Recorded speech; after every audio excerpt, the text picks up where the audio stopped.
Hi ಎಲ್ಲರಿಗೂ ನಮಸ್ಕಾರ. Welcome to my YouTube ಚಾನಲನ್ನು ಮೊದಲ ಬಾರಿ ನೋಡುವವರಾಗಿದ್ದರೆ ಸಬ್ಸ್ಕ್ರೈಬ್ ಮಾಡಲು ಮರೆಯಬೇಡಿ.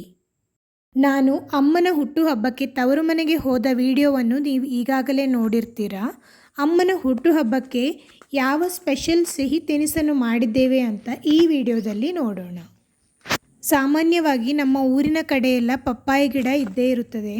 ನೀವಿಲ್ಲಿ ನೋಡ್ತಾ ಇರ್ಬೋದು, ಸಣ್ಣ ಗಿಡದಲ್ಲಿಯೇ ಪಪ್ಪಾಯಿ ಆಗಿದೆ. ನಾವಿವತ್ತು ಕಾಯಿ ಪಪ್ಪಾಯಿಯನ್ನು ಬಳಸಿ ಒಂದು ರುಚಿಯಾದ ಹಲ್ವವನ್ನು ಮಾಡ್ತಾ ಇದ್ದೇವೆ.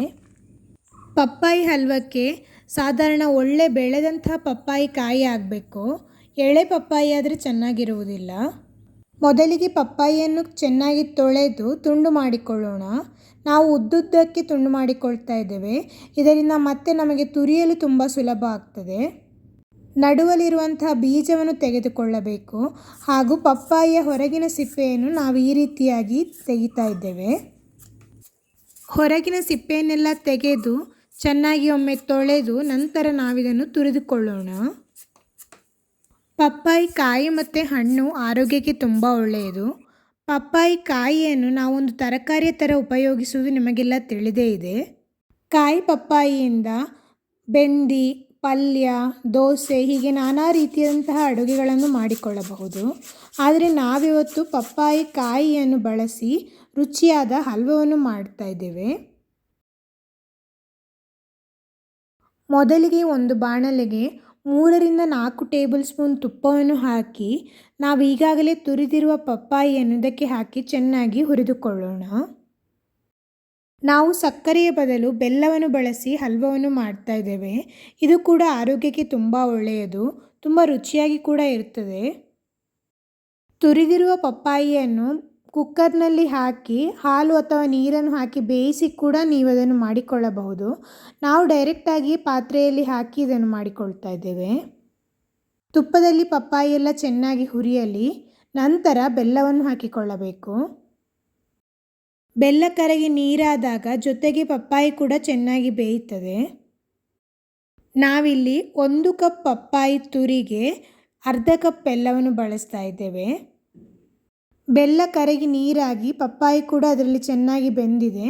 ಇನ್ನಿದು ಗಟ್ಟಿಯಾಗ್ತಾ ಹೋಗಬೇಕು. ಅಲ್ಲಿವರೆಗೆ ನಾವಿದನ್ನು ಕಾಯಿಸ್ತಾ ಇರಬೇಕು.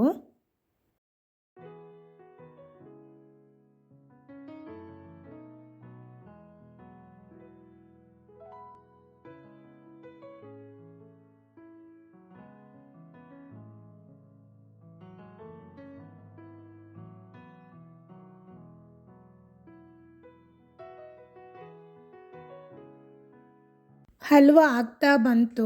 ನಾವೀಗ ಏಲಕ್ಕಿಯನ್ನು ಹುಡಿ ಮಾಡಿಕೊಳ್ಳೋಣ.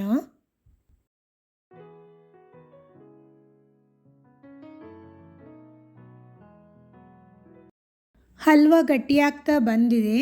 ನಾವೀಗ ಸ್ವಲ್ಪ ಸ್ವಲ್ಪ ತುಪ್ಪವನ್ನು ಹಾಕಿಕೊಳ್ಳೋಣ. ತುಪ್ಪ ಹಾಕಿ ಇದನ್ನು ಚೆನ್ನಾಗಿ ಕಾಯಿಸಿಕೊಳ್ಳಬೇಕು.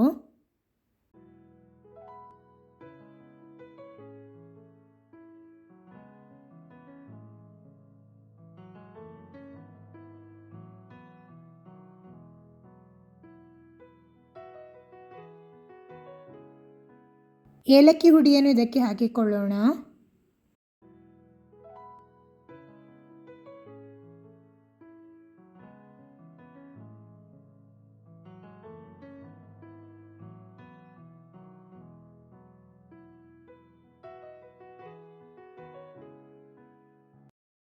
ಹಲ್ವ ಗಟ್ಟಿಯಾದ ನಂತರ ಕೊನೆಯಲ್ಲಿ ನಾವು ಗೋಡಂಬಿ ಮತ್ತು ದ್ರಾಕ್ಷಿಯನ್ನು ತುಪ್ಪದಲ್ಲಿ ಹುರಿದು ಹಲ್ವಕ್ಕೆ ಹಾಕಿಕೊಳ್ಳೋಣ. ಚೆನ್ನಾಗಿ ಮಿಕ್ಸ್ ಮಾಡಿ. ಪಪ್ಪಾಯಿ ಕಾಯಿಯ ಹಲ್ವ ತುಂಬ ರುಚಿಯಾಗಿತ್ತು. ನಾವು ಬೆಲ್ಲ ಹಾಕಿ ಮಾಡಿರುವುದರಿಂದ ಆರೋಗ್ಯಕ್ಕೂ ತುಂಬ ಒಳ್ಳೆಯದು ಹಾಗೂ ರುಚಿ ಕೂಡ ಅಷ್ಟೇ ಚೆನ್ನಾಗಿತ್ತು. ಬೆಲ್ಲದ ಬದಲು ಸಕ್ಕರೆಯನ್ನು ಹಾಕಿ ಕೂಡ ನೀವು ಮಾಡಿಕೊಳ್ಳಬಹುದು. ಹಲ್ವ ಸಿದ್ಧವಾಗಿದೆ.